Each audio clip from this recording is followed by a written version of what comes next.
한 주간도 주 안에서 평안하셨죠? 네, 오늘 성경 말씀은 마태복음 10장 32절에서 33절 이 두 절의 말씀을 함께 읽겠는데, 오늘은 제가 이 말씀을 받들어 봉독해 드리겠습니다. 누구든지 사람 앞에서 나를 시인하면 나도 하늘에 계신 내 아버지 앞에서 저를 시인할 것이요, 누구든지 사람 앞에서 나를 부인하면 나도 하늘에 계신 내 아버지 앞에서 저를 부인하리라. 기독교의 구원의 가장 중요한 영적인 기준, 어디를 찾아볼 필요가 없어요. 이 두 구절의 말씀 안에서 내가 구원의 생명을 얻었는지 아니면 생명을 얻지 못한 자인지를 그대로 영적으로 구별해 주는 거예요. 이것은 다른 말로 내가 천국에 들어갈 수 있는 사람인지 들어갈 수 없는 사람인지를 모든 것을 우리에게 구별해 주고 있는 말씀이에요. 누구든지 사람 앞에서 나를 시인하면 나도 하늘에 계신 내 아버지 앞에서 저를 시인하겠다라는 얘기예요. 이건 뭐냐면, 누구든지 사람 앞에서 나를 시인한다는 얘기는 우리가 이 땅을 살아갈 때에 우리에게 어떤 시험과 환난과 죽음과 고통이 찾아온다고 할지라도 그 문제 앞에서 하나님의 능력을 바라보고 끝까지 하나님을 시인하는 자, 그 믿음을 지키는 자에게는 반드시 예수님께서 그 사람을 시인해 주시겠다는 거예요. 그러니까 오늘 우리의 삶의 걸음에서 찾아온 문제 앞에서 인생을 살아가면서 염려하고 근심하고 걱정하는 사람은 이미 하나님을 부인하는 사람이라는 거예요. 절대 주님께서 이 사람들을 시인해 주지 않으세요. 주님은 십자가에서 모든 의를 이루어 주셨는데, 모든 저주를 다 몰아내 주셨는데, 모든 저주와 절망과 고통과 시름들을 다 제거해 주셨는데, 모든 걸 다 걷어가 주셨잖아요. 그런데 내가 염려하고 근심한다는 얘기는 뭐예요? 주님의 십자가의 구원의 능력을 믿지 못한다는 얘기예요. 주님이 나를 위해 피를 주신 그 놀라운 은혜와 사랑을 내가 믿지 못한다는 거예요. 그러니까 그것을 믿지 못하기 때문에 염려하고 근심하는 거지, 주님은 우리를 영원한 천국으로 인도하시겠다고 약속하셨는데 그 약속을 믿지 못하기 때문에 오늘 땅에 속한 육신의 문제 앞에서 우리가 절망하고 상처받고 고통하고 신음하고 염려하고 좌절하고 절망한다면 어떡하겠어요? 이 사람은 절대 주님의 십자가의 능력을 믿지 않는 사람이에요. 그러니까 이 사람은 절대 하나님의 영광을 볼 수가 없다. 그러니까 누구든지 사람 앞에서 나를 시인하면 나도 하늘에 계신 내 아버지 앞에서 저를 시인해 주시겠다는 거예요. 누구든지 사람 앞에서 나를 부인하면 나도 하늘에 계신 내 아버지 앞에서 저를 부인하리라. 이게 바로 주님께서 세우신 구원의 가장 중요한 심판의 기준이에요. 그러니까 여러 가지 말씀을 찾아볼 필요가 없어요. 내가 성경을 많이 아니 모르니 그게 중요한 게 아니에요. 내가 성경 66권을 다 통달하고 요한계시를 다 깨뜨렸을지라도 인생에 찾아온 고난과 시험 앞에서 끝까지 주님의 약속을 바라보고 십자가에 주신 구원의 영광을 바라보고 죽어도 살겠고 무릇 살아서 민자는 영원히 죽지 않게 된다는 사실을 내가 믿고 확증하고 어떤 고난과 시험이 있어도 흔들리지 않는다면, 끝까지 그 믿음을 지킨다면 이 사람은 주님께서 어디 가시겠다는 거예요? 하나님 앞에 저를 시인해 주시겠다는 거예요. 그러니까 내가 구원을 받았느냐 안 받았느냐 그게 중요한 게 아니에요. 과연 내가 주님의 약속을 믿느냐, 어떤 고난과 환난과 시험이 찾아도 끝까지 그 약속을 믿을 수 있는 믿음이 내 안에 확증되어 있느냐, 그게 가장 중요한 거예요. 여러분, 아무리 믿음에 대한 얘기를 하고 또 성경 60권을 다 통달해도 인생에 찾아온 고난 앞에서 요동하고 좌절하고 절망한다면 어떡하겠어요? 이 사람의 믿음은 다 헛된 것이라는 거예요. 절대 구원을 이룰 수 있는 믿음이 아닌 거예요. 그러니까 내가 예수님을 영접했기 때문에 구원받았다, 그런 헛소리를 할 필요가 없어요. 오늘 인생에 찾아온 어떤 고난과 시험 앞에서 어떤 고난과 죽음을 내게 갖다 준다 할지라도, 어떤 핍박을 갖다 준다 할지라도, 어떤 징계, 오늘 내게 어떤 징계가 내게 임한다고 할지라도 그것 때문에 요동하지 않는 것, 조금도 그것 때문에 제한을 받지 않는 것, 이런 믿음을 갖고 있다면 그 사람은 주님의 약속을 믿는 사람이고 십자가의 구원의 영광을 믿는 사람이에요. 근데 그런 것을 믿지 못한다는 얘기는 뭡니까? 이 사람은 이미 구원에서 이탈되어 있다는 얘기예요. 그런 의미에서 오늘 제목이 뭐냐면 내가 받았다는 구원이 왜 심각한지 영적으로 진단하고 재정돈하라. 제목 정의가 참 그래요. 내가 받았다는 구원이 왜 심각한지 영적으로 진단하고 재정돈하라. 이건 뭐냐? 확증하라는 얘기예요. 왜 확증을 해야 될까? 오늘 우리의 구원의 믿음이 분명히 확증되지 않게 되면 언제나 요동하고 흔들릴 수 있기 때문에 그러는 거예요. 오늘 한국교회 성도들의 믿음이 인생에 찾아온 상황과 여건에 따라서 바람에 흔들리는 갈대처럼 흔들린다는 것은 무엇을 의미하는 것일까요? 인생의 고난을 만났을 때 구원인지 10원인지 왔다 갔다 한다는 것은 무엇을 의미하는 것일까요? 그것은 오직 한 가지, 내 믿음이 가짜이기 때문에 그러는 거예요. 여러분, 내 믿음이 진짜라면 흔들릴까요? 흔들리지 않을까요? 구원인지 10원인지 왔다 갔다 할까요? 왔다 갔다 하지 않을까요? 왔다 갔다 하지 않죠. 내 믿음이 가짜이기 때문에 흔들리는 거예요. 내 믿음이 가짜이기 때문에 왔다 갔다 하는 거예요. 여러분, 한국교회 성도들의 대부분의 그들의 영적인 상태를 한번 살펴보십시오. 그 믿음이 확정되어 있는 사람, 확증되어 있는 사람, 그러니까 견고하게 세상에서 어떤 고난과 시험을 찾아도 흔들리지 않는 그런 견고한 믿음을 가진 사람이 얼마나 되나. 그러게도 대단한 믿음을 가지고 있다는 사람들이 다 부러지잖아요. 일제상징년의 그 온갖 고난과 핍박과 시험 앞에서 다 넘어져요. 6.25 때 주의 종들이 북한 공산당에 끌려가지고 어떻게 됩니까? 결국에는 그 모든 고난과 핍박을 이기지 못하고 하나님을 부인을 해요. 여러분, 내가 아무리 믿음이 있노라고 말해도 그 믿음의 능력을 내게 나타나지 못하게 된다면 어떻게 되는 거예요? 이 사람은 다 이미 영적으로 실패한 것입니다. 그래서 이 세상에서 우리가 우리의 믿음을 자랑할 필요가 없는 거예요. 우리의 믿음이 삶을 통해서 그 능력을 증거한다면 그 사람은 진짜 믿음의 사람인 거고요. 그것을 증거하지 못한다면 그 사람의 믿음은 가짜라는 것입니다. 그렇습니다. 내 믿음이 진짜라면 누가 시키지 않아도 내가 진짜라는 사실을 능력으로 나타내줘요. 상대방이 나를 진짜 사랑하는지 아닌지를 어떻게 알 수가 있을까요? 고난과 시험과 죽음이 찾아오게 되면 진짜는 끝까지 그 사랑의 능력을 나타내지만 가짜는 어떻게 합니까? 그 능력을 나타내지 못하고 자기 살풍리를 먼저 하고 피하게 됩니다. 그러니까 주님을 진짜 사랑한다는 얘기는 뭡니까? 끝까지 주님의 십자가를 붙드는 것이 사랑하는 거죠. 근데 주님의 십자가를 사랑하지 않는다는 얘기가 뭡니까? 인생의 고난과 시험에 찾아오면 그 십자가를 피하는 거예요. 제가 이 사랑의 동산교회를 섬기면서 가장 안타까웠던 게 뭐냐면 교회의 십자가를 질 때 끝까지 지고 가는 사람이 없다는 거예요. 여러분, 예수님이 십자가 앞에서 진짜 거듭난 자는 기도하면 어떻게 하는지 아세요? 교회를 떠나라고 하지 않으세요. 폭탄 하나가 빠지면 된다고 말하지 않으세요. 그 십자가를 네가 져라. 네가 희생의 제물이더라. 끝까지 그 자리에서 희생의 제물이 되라. 그 십자가를 져라. 근데 저는 그 십자가를 지는 사람을 단 한 사람도 보질 못했어요. 그건 뭘까요?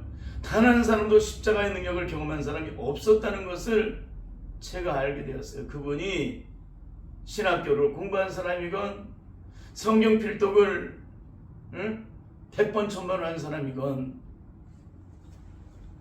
저는 단 한 사람도 그런 사람을 본 적이 없어요. 왜 그럴까요? 모든 응답이 자기 기준을 따라 세워서 그 응답을 받기 때문에 그러는 거예요. 그럼 그 응답은 주님이 하신 거예요? 마귀가 한 거예요? 마귀가 한 거죠. 여러분, 마귀의 응답을 받고 움직이는 사람은 절대 하나님의 영광을 보지 못해요. 우리는 반드시 주님의 십자가의 능력을 따라 우리는 응답을 받아야 돼요. 십자가는 뭡니까? 피하는 게 아니라 지는 거예요. 교회의 고난과 시험이 찾아왔습니다. 내가 피해 도망가는 겁니까? 아닙니다. 끝까지 죽기까지 그 교회의 고통과 시름 중에 있는 이 문제가 해결되기까지 끝까지 주님 앞에서 엎드려서 이 문제가 해결되고 난 후에 주님이 가라고 명령하시면 가는 거예요. 그 전까지는 가는 게 아닙니다. 십자가는 피하는 게 아니라 지는 거기 때문에 그래요. 결국 오늘 한국교회 영적인 심각함은 확증되지 않는 믿음을 가지고 내가 구원받았다고 스스로가 확증하고 있기 때문에 문제가 심각한 것입니다. 왜 이런 일이 일어날까요? 구원에 대해서 영적으로 분명하게 확증하지 않고 어깨너머로 배우고 공부해서 상대방도 진정한 구원을 받지 못했는데 이것이 마치 구원인 것처럼 말을 하니까 나도 그렇게 믿고 스스로가 그렇게 확증했기 때문에 그런 심각함이 드러나고 있는 것입니다. 그런 의미에서 여러분 진짜 실력을 가지고 있는 사람들은 어떻게 돼요? 위기에 빠졌을 때 내 실력이 진짜라는 사실을 능력으로 나타내줘요. 이와 같이 진짜 믿음을 가진 자는 인생의 어떤 시험과 고난이 찾아왔을 때 내 믿음이 진짜라는 사실을 야고보 사도가 증거한 것처럼 행함으로 그 믿음의 능력을 증거를 해줘요. 이게 능력입니다. 그러니까 구원은 믿음으로써 내가 구원받았다는 것을 능력으로 증거를 해줘야 돼. 능력으로 증거하다는 건 뭡니까? 삶을 통해서 내가 구원받았다는 사실을 믿음으로 증거를 해줘야 된다는 거예요. 그러니까 그를 증거하지 못한 사람은 다 구원받지 못한 사람이에요. 절대 천국에 들어가지 못해요. 구원에 대해서 억만 가지를 깨달아서 소용없어요. 이 사람은 구원받을 만한 믿음이 그 안에 형성되어 있지 않다는 거예요. 다른 말로 주님이 그 안에 주인 되어 계시지 않는다는 거예요. 주님이 주인 되어 계시지 않으면 어떻게 될까요? 억만 년을 믿어도 이 사람은 절대 구원받지 못해요. 구원은 주님이 내 심령의 주인 되는 거예요. 내 영혼의 주인 되시는 거예요. 주님이 십자가에서 피로 값주고 내 생명을 다시 사신받으셨기 때문에 내 생명은 더 이상 내 것이 아니라 주님 거라는 거예요. 근데 오늘 우리는 어떻게 살고 있습니까? 내 생명의 주인은 내 것입니까? 주님의 것입니까? 주님의 것이라면 염려할 일이 없죠. 걱정할 일이 없죠. 어떤 시험과 고난이 찾아도 요동하지 않죠. 근데 우리는 어떻게 합니까? 염려하고 근심하죠. 왜 그럴까요? 내 생명의 주인은 여전히 나이기 때문에 그러는 거예요. 그러니까 뭐 내가 구원받았느냐 천국에 들어가느냐 따질 필요가 없어요. 내 믿음이 다 이미 다 증거를 해줘요. 누가 시키지 않아도. 내가 가짜라는 사실을. 내가 믿고 있는 이 모든 믿음이 얼마나 어리석은 믿음인지를 스스로가 확증을 해줘요. 시키지 않아도. 근데 너무나 안타까운 건 이것을 스스로가 보지 못한다는 거예요. 그걸 본인이 느끼지 못한다는 거예요. 모든 사람이 내가 받은 구원이 가짜라는 사실을 다 알고 있는데 본인만 모르는 거예요. 세상 사람들조차도 내가 구원받지 못했던 사실을 다 알아요. 그 사람들은. 그 사람이 현미경을 놓고 보듯이 나를 살피고 있기 때문에 이 사람이 받은 구원이 진짜인지 가짜인지를 선악과의 눈으로 현미경의 눈으로 그걸 쳐다보고 있어요. 얼마나 기가 막히게 쳐다보겠습니까? 그런데 누구만 몰라요? 본인만 모르는 거예요. 본인만. 너무나도 안타까운 얘기죠? 너무나 처참한 얘기입니다. 아브라함이 믿음이 진짜였다는 것을 백세 난 이삭을 모리아산에 제물로 바치려고 할 때 끝까지 믿음으로써 그 능력을 나타내어 순종함으로 하나님의 의를 나타냈다는 거예요. 그러니까 믿음은 뭐예요? 순종함으로 그 의를 나타낸 거예요. 진짜 믿음은 순종함으로 그 의를 나타낸다. 근데 순종하지 않는다. 이건 뭐예요? 그 믿음이 이미 실패된 거라는 거예요. 다니엘과 그의 세 친구의 믿음이 진짜였기 때문에 마지막 사자굴에 던짐을 당해도 평소보다 7배나 더 뜨거운 고난의 푸른불 가운데 던짐을 당해도 조금도 요동하지 않은 거예요. 끝까지 하나님의 약속을 바라고 믿고 의지한 거예요. 그리 아니하시려도 나는 왕의 큰 신상 앞에 절하지 않겠나이다. 이게 믿음으로 확증된 구원의 믿음이에요. 이런 믿음이 없이 어떻게 하나님의 영광을 봐요? 그런 의미에서 인생에 찾아온 고난 앞에서 구원인지 시원이 왔다 갔다 하는 사람들은 절대 구원받은 사람이 아니라는 거예요. 구원에 대해서 이론적으로 지적으로 배우며 공부하며 깨달아가는 것이지 절대 영적으로 확증된 믿음이 아니라는 것입니다. 구원의 주체가 되신 성령님께서 친히 그 능력으로 역사하셔서 내 안에 너는 내 것이라 성령으로 인을 쳐주시고 성령으로 보증해 주시는 그런 놀라운 영적 과정을 거치지 않은 사람은 절대 거듭난 사람이 아니에요. 이 사람은 아무리 열심히 예수를 믿어도 결정적인 순간에 내 믿음이 가짜라는 사실을 다 그대로 실체를 드러내줍니다. 그래서 바울은 고린도후서 13장 5절을 통해서 너무나도 기가 막힌 말씀을 해줘요. 내가 구원받은 자인지 아닌지를 이 말씀 안에서 모든 걸 다 증거해주고 있습니다. 제가 읽어드리겠습니다.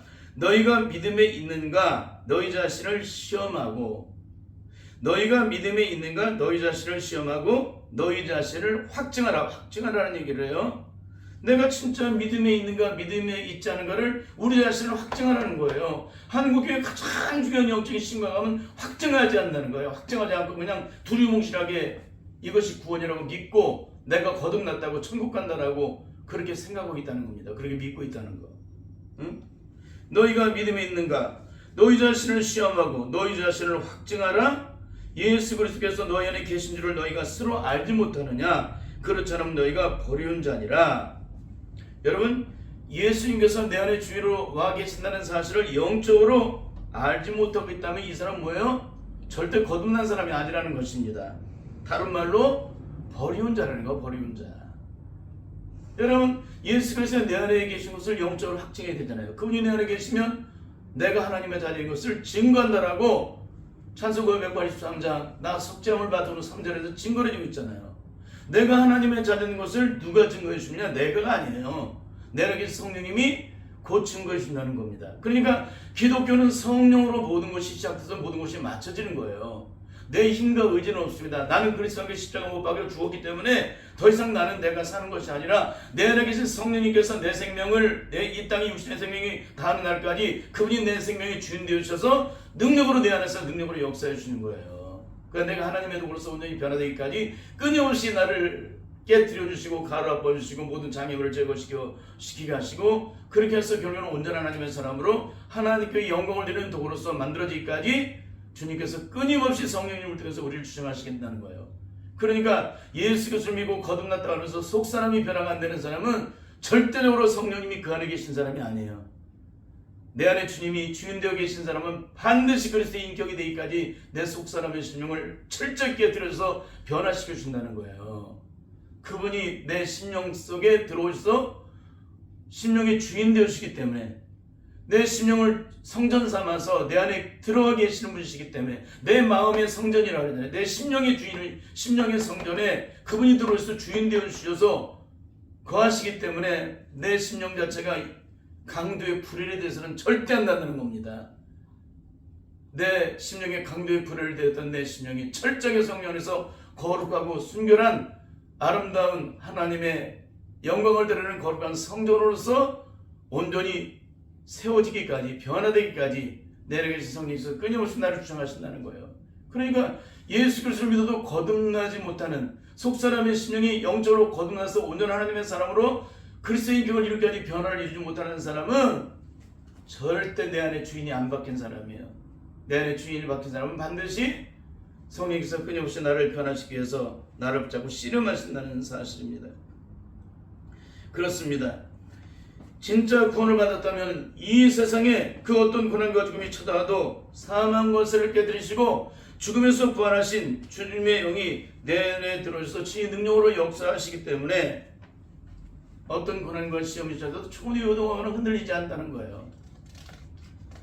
그분이 나의 능력이 되어주시기 때문에. 그러므로 인생에 찾아온 지극히 작은 시험 앞에서 지극히 작은 문제 앞에서 끊임없이 고통하고 신음한다는 것, 끊임없이 요동하고 그것 때문에 상처받고 그것 때문에 절망한다는 얘기는 뭐예요?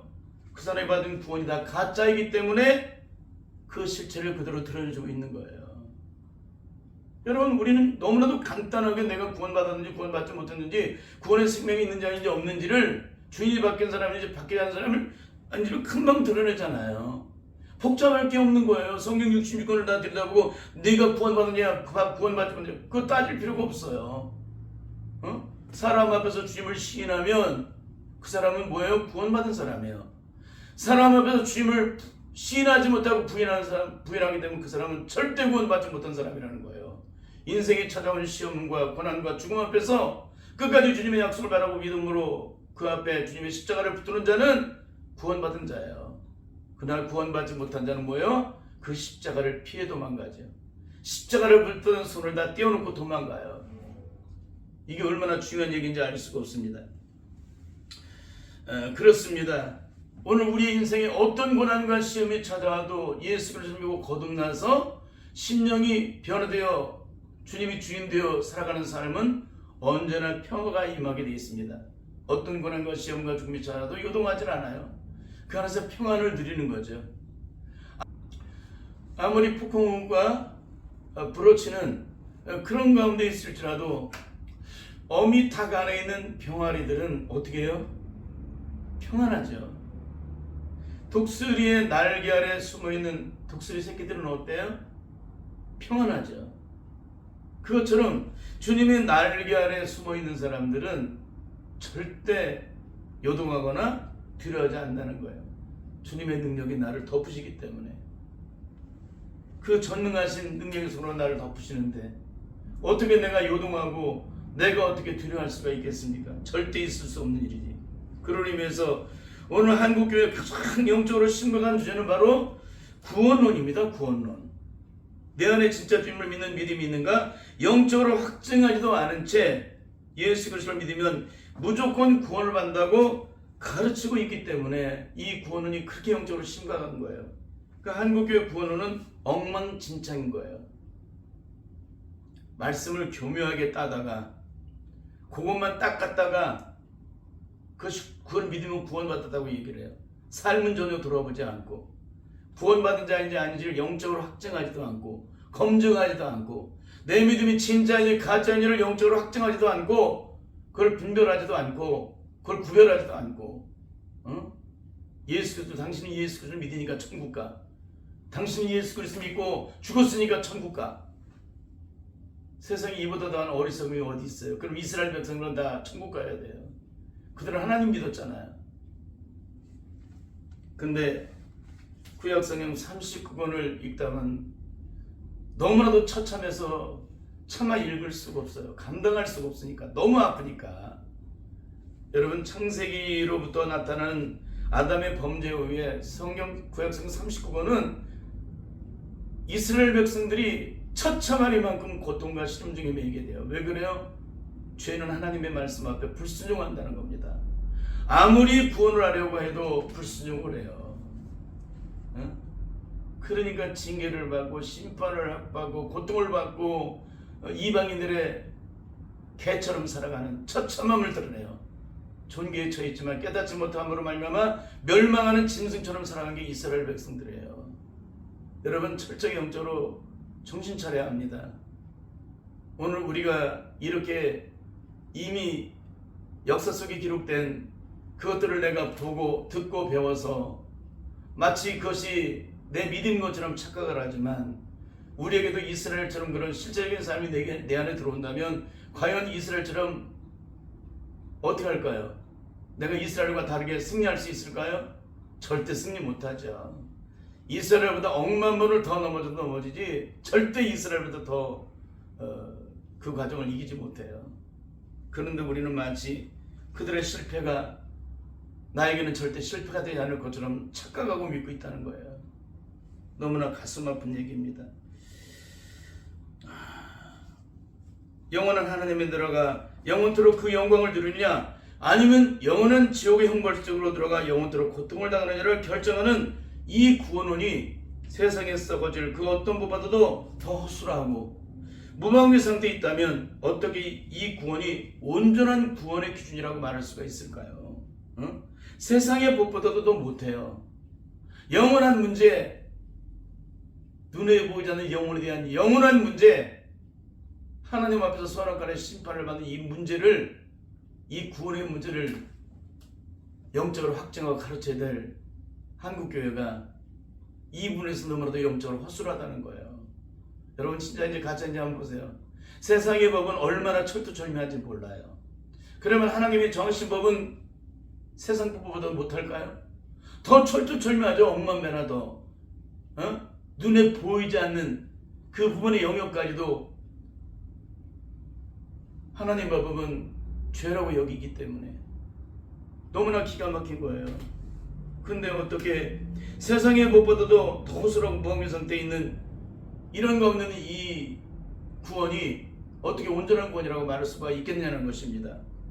여러분 세상 사람조차도 기독교인들의 삶을 보고 개독교라고 말을 하고 행동은 전혀 하지 않고 말만 하는 저들을 위해서 이 세상에서 가장 없애야 될 필요하기 때문에 바로 개독교라는 말을 하고 있는데 어떻게 땅에 속한 사람에게조차 인정을 받지 못하는 기독교의 예수를 믿고 거듭난 사람들이 선악간에 심판하신 하나님께 의롭다 하심을 얻고 천국에 들어갈 수 있냐는 것입니다. 절대 못 들어가요. 너무나도 안타까운 것은 우리를 구원하시기 위해서 하늘 보좌의 모든 영광을 버리시고 이 땅에 오셔서 친히 구원의 복음을 전하고 계시는데도 불구하고 그 말씀을 따라 전혀 살지도 않고 순종하지도 않고 의를 드러내지도 않고 교리와 세상 사람들 앞에서 끊임없이 하나님의 영광을 가리는 삶을 살아가면서도 어떻게 나는 주님의 십자가로 구원받아서 의인이 됐다고 말할 수가 있겠냐는 것입니다. 여러분, 너무나도 안타까운 얘기를 하는 거예요. 주님께서는 누가복음 18장을 통해서 인자가 재림으로 오실 때에 말세는 어떤 영적 현상이 우리에게 나타나게 되는지를 증거해주고 있습니다.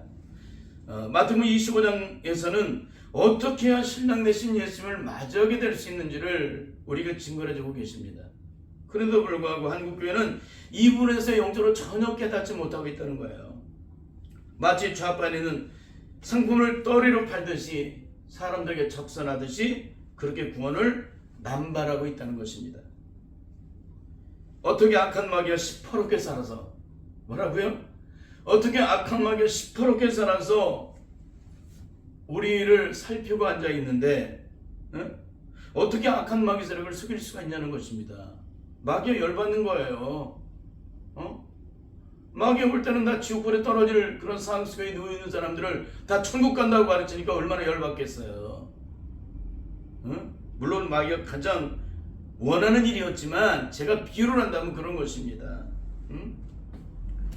이렇게 입술로만 하나님을 찾고 실제 삶에서는 전혀 그 능력을 나타내지 못하고 일평생 악한 마귀에 통로하고 있는 성도를 향해서 이것이 구원받은 자의 삶이라고 어리석은 말을 하고 있다면 어떻게 이것이 온전하다고 할 수가 있겠습니까? 그러면 누가복음 18장에서는 무엇이 기록되어 있을까요? 제가 읽어드리겠습니다. 항상 기도하고 낭망치 말아야 될 것을 저에게 비유로 하여 가로사대 어떤 도시에 하나님을 두려워하지 아니하고 사람 무시하는 한 재판관이 있는데 그 도시에 한 과부가 있어 자주 그에게 가서 내 원수에 대한 나의 원한을 풀어주소서 하되 그가 얼마 동안 듣지 아니하다가 후에 속으로 생각하되 내가 하나님을 두려워하지 아니하고 사람을 무시하나 이 과부가 나를 번거롭게 하니 내가 그 원한을 풀어주리라. 그렇지 않으면 늘 와서 나를 괴롭게 하리라 하였느니라. 주께서 또 가라사대 불의한 재판관의 말한 것을 들으라. 하물며 하나님께서 그 밤낮 부르짖는 택하신 자들의 원한을 풀어주시지 않겠느냐? 저희에게 오래 참으시겠느냐? 내가 너희에게 이르노니 속히 그 원한을 풀어주리라. 근데 그 다음의 말씀이 너무나 중요한 거예요. 그러나 인자가 올 때에 세상에서 믿음을 보겠느냐 하시니라. 인자가 올 때에 세상에서 믿음을 보겠느냐 하시는 말씀이 뭐예요? 믿음 있는 자를 볼 수가 없다는 얘기예요. 그럼 말세는 믿음 있는 자가 있다는 얘기 없다는 거예요. 없다는 얘기입니다. 그러면 구원받을 사람이 많다는 얘기예요? 없다는 얘기예요? 없다는 얘기죠. 그러니까 구원을 받으려면 어떤 길로 걸어가야 돼요? 좁은 길로 걸어가야 되죠. 그 길은 협착하고 찾는 이가 적다고 하는데 한국교회는 1,200만 명 성도들이 다 천국 간대. 너무 기가 막힌 얘기예요. 오늘 여기서 이 말씀을 증거하는 것은 하나님의 택한 자들을 향해서 얘기를 하는 거예요. 하나님의 청을 받고 택을 받은 자들. 그 중에서 뭡니까? 마지막까지 그 믿음을 지키는 자가 많다는 얘기예요? 적다는 얘기예요? 적다는 얘기예요. 그러니까 인자가 올 때에 세상에서 믿음을 보겠느냐? 볼 수 있겠다는 거예요? 못 보겠다는 거예요? 거의 못 본다는 얘기입니다. 가뭄에 콩 나듯이 그렇게 적다는 거예요. 그러니까 청음을 받은 자는 많되 택함을 입은 자는 적으니라는 말씀이 바로 그런 영적 기준이 될 수 있어요. 한국교회는 모두가 다 청음을 받은 사람입니다. 그 중에서 택함을 받았다면 어떤 일이 벌어지느냐? 그런 다음 주에 그 말씀을 증거할 거예요. 반드시 하나님의 간섭이 있어요. 택함 받은 자는. 택함 받지 못한 자는 온갖 죄를 져도 하나님의 간섭이 없어요. 근데 하나님의 택한 자는요, 눈꽃만한 죄를 져도 간섭을 하세요. 하나님의 거룩하고 순결한 하나님의 자에서 구별되기 때문에 이건 다음 주에 말씀을 증거하도록 하겠습니다. 그럼 마태복음 25장에서는 무엇이 기록되어 있을까요? 이것도 제가 읽어드리겠습니다. 그때 천국은 마치 등을 들고 신랑을 맞으러 나간 열처녀와 같다 하리니 그 중에 다섯은 미련하고 다섯은 슬기 있는지라. 미련한 자들은 등을 가지되 기름을 가지지 아니하고 슬기 있는 자들은 그릇에 기름을 담아 등과 함께 가져갔더니 신랑이 더디움으로 다 졸며 잘세 밤중에 소리가 나되 보라 신랑이로다 맞으러 나오라 하매 이에 그 처녀들이 다 일어나 등을 준비할세 미련한 자들이 슬기 있는 자들에게 이르되 우리 등불이 꺼져가니 너희 기름을 좀 나눠달라 하거늘 슬기 있는 자들이 대답하여 가로되 우리와 너희의 쓰기에다 부족할까 하노니 차라리 파는 자들에게 가서 너희 쓸 것을 사라 하니 저희가 살아간 동안에 신랑이 오므로 예배했던 자들은 함께 온 잔치집에 들어가고 문은 닫힌지라. 그 후에 남은 처녀들이 와서 가로되 주여 주여 우리에게 열어주소서. 대답하여 가로되 진실로 너희에게 이르노니 내가 너희를 알지 못하더라 하였느니라. 그런즉 껴있으라. 너희는 그날과 그 시를 알지 못하니라. 이게 뭐예요? 끝까지 그 믿음을 지키지 못한 자, 끝까지 등불을 밝히지 못하는 자는 내가 너희를 도무지 알지 못한다는 거예요. 어디서 그렇게 또 나와 있어요? 마태복음 7장에 나와 있잖아요. 나더러 주여 전에 마저 천국에 들어갈 것이 아니라 다만 아버지의 뜻대로 행하는 자에 들어가리라. 그게 뭡니까? 아버지의 뜻대로 행하는 자라는 뭐예요? 주님을 맞이할 때까지 등불을 밝히는 기름을 준비하는 사람이에요. 귀신 올쳐들고 수많은 기사와 이적을 하였는데 나를 알지 못합니까? 그때 주님 뭐라 그래요? 불법이라는 자들아 내게서 떠나가라. 내게서 떠나가라고 말씀하고 있거든요. 난 너와 상관없다. 그런 얘기 아니겠어요? 그러니까 여기에는 열처녀는 등을 준비했다는 게 뭐예요? 성령으로 충만한 사람들을 얘기하는 거예요. 등에 기름이 채워져 있잖아요. 등불을 밝히고 있잖아요. 이건 특별하게 구별된 사람 중에서 들어갈 자가 있고 못 들어갈 자가 있다는 얘기를 해주고 있는 거예요. 천국은 아무나 갑니까? 개나 소나 말이나 다 들어갑니까? 예수님을 영접을 했기 때문에 다 들어갑니까? 믿음으로 살지 않아도 들어갑니까? 세상에서 하나님의 약속을 믿지 못하고 지금 작은 문제 앞에서 썩어질 육신의 문제 앞에서 잠시 몸을 떠날 세상의 문제 앞에서 초조금이 되고 조금 더 넓은 집에서 살지 못하는 것 때문에 그것을 먹고 마시고 누리지 못하기 때문에 그 때문에 염려하고 근심하고 내 인생에 찾아온 문제와 시험 앞에서 고통하고 시험하는 자가 어떻게 구원을 받을 수가 있어요? 어떻게 천국에 들어갑니까? 구원은 세상에서 온갖 시험을 당해도 끝까지 그 믿음을 지키는 자에게 주님의 십자가의 구원의 영광이 내 영광 되는 거예요. 예수님의 십자가의 공로는 끝까지 주님의 십자가를 붙들고 나아가는 자에게 십자가는 내 공로가 되고 내 영광이 되는 거예요. 근데 예수님이 십자가 공로로 구원받았대. 그 공로로 구원받은 자가 날마다 십자가의 원수를 행해요. 정말 말도 안 되는 소리라고 앉아있는데도 누가 가르치는 거예요? 성도들이 가르치는 게 아니라 목사들이 가르치잖아요. 그분들이 진짜 구원의 생각을 하지 못하기 때문에 그런 처참함이 드러나는 거예요. 근데 인자는 언제 오십니까? 우리가 원하는 때 오시는 게 아니에요. 그러니까 신랑이 오시는 시간이 우리가 생각하는 그 기준에 어떻게 되는 거예요? 그 기준에 그 기준에 오시지 않는다는 거예요. 내가 정한 그 시간에 주님이 오시는 게 아니기 때문에 어떻게 하라는 거예요? 언제 오실지 모르니까 항상 등 위에 기름병을 준비한다. 그런 얘기예요. 결국에는 모두가 다 졸며 잘세 신랑이로구나 하는 소리가 들릴 때 무슨 일이 벌어집니까? 다 등불이 꺼져가잖아요. 근데 등불이 꺼져갈 때 등 위에 기름병을 준비한 자 이것 가지고 안 되겠지라 하고서 등 위에 기름병을 준비한 자는 등에 기름을 넣어서 등불을 밝히고 주님을 맞으러 가는데 밖으로 기름을 사러 나가는 사람은 어떻게 돼요? 주님을 만나지 못하죠. 이건 뭐예요? 등 위에 기름병을 준비하는 항상 깨워서 거룩한 기름을 준비하지 않는 사람은 주님을 만날 수가 없다는 거예요. 근데 누가 천국에 들어가요? 누구 마음대로 천국에 들어가요? 이렇게 엄중한 심판의 기준을 심판의 주님께서 친히 세워주고 계시는데도 우리는 이 말씀을 다 배제해요. 너무나도 안타까운 거죠? 어떻게 천국 가요? 어떻게 구원받아요? 어떻게 영원한 하나님 나라가 내 나라가 돼요? 절대 있을 수 없는 얘기지. 천국은 믿음의 선한 싸움을 싸우고 달려가는 길을 마치기까지 그 믿음을 끝까지 지킨 자에게 그 영광이 내게 임하는 거예요. 중도에 포기한 사람, 의심하는 자, 염려하는 자, 걱정하는 자 절대 못 들어가요. 이미 믿음이 그 자체가 출발 자체가 이미 실패한 거예요. 여러분의 믿음은 어떤 믿음을 가지고 계십니까? 여러분은 어떤 믿음을 가지고 구원을 확증하셨습니까?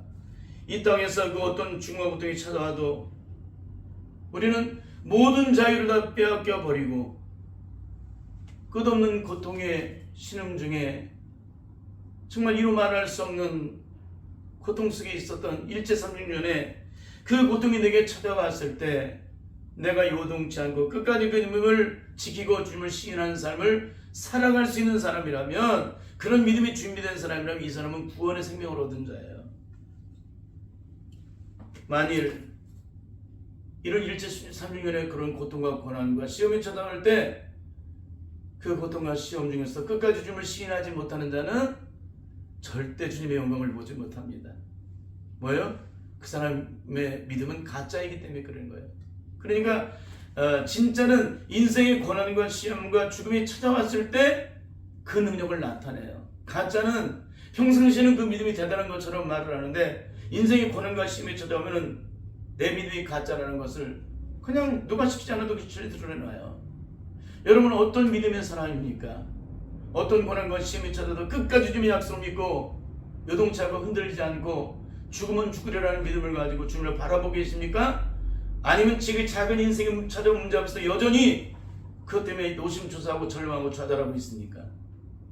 제가 보기에는요, 그분들이 목사님이라 할지라도, 그분들이 사모님이라 할지라도 그 믿음에서 이탈된 사람이 거반이라는 사실 앞에 너무나도 안타깝다는 겁니다.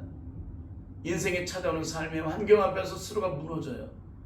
스스로가 절망하고 스스로가 상처받고 조그만 시험과 고통과 고난도 견디지 못하고 이기지 못하고 하나님의 약속을 바라보지 못하고 기다리지 못하고 그렇게 화를 내고 열받고 뒤집어지고 원망불평한다는 거예요. 여러분, 절대 이런 삶을 살아서는 안 되는 줄 믿습니다. 결국에는 예수 그리스도의 생명이 내 안에 없게 되면은 우리는 언제나 이 믿음이라는 이름 앞에서 언제나 하나님을 부인하게 됩니다. 그러나 그 예수 그리스도의 생명이 내 안에 있게 되면 어떻게 돼요?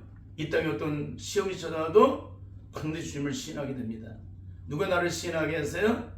사망 권세를 깨뜨리고 죽음에서 부활하신 예수 그리스도의 영이 나를 하여금 그것을 시인하도록 만들어 주신다는 거예요. 그게 거듭난 자들의 영적인 삶입니다.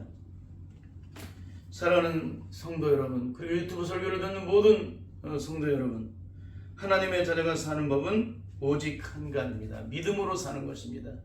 믿음으로 사는 자는 하늘의 위로를 받습니다. 하나님의 자녀가 사는 법은 오직 한 가지입니다. 성령으로 살아갑니다. 그 이유는 성령으로 거듭났기 때문에. 성령으로 거듭난 자는 누구의 능력으로 살아가는 거예요? 자기 힘으로 살아가는 사람이 아니라 하나님이 주신 힘으로 살아가는 사람이에요. 이건 다른 말로 성령의 능력으로 살아간다는 것입니다. 여러분은 어떤 법으로 살아가고 계십니까? 죄와 사망의 법에서 여전히 매어서 마귀의 종도라는 삶을 살고 계십니까? 아니면 거듭난 자로서 하나님의 능력으로 말미암아 그 영광을 누리는 삶, 죄와 사망의 법에서 오늘 해방된 자로서 그 영광을 누리는 삶을 살아가고 계십니까?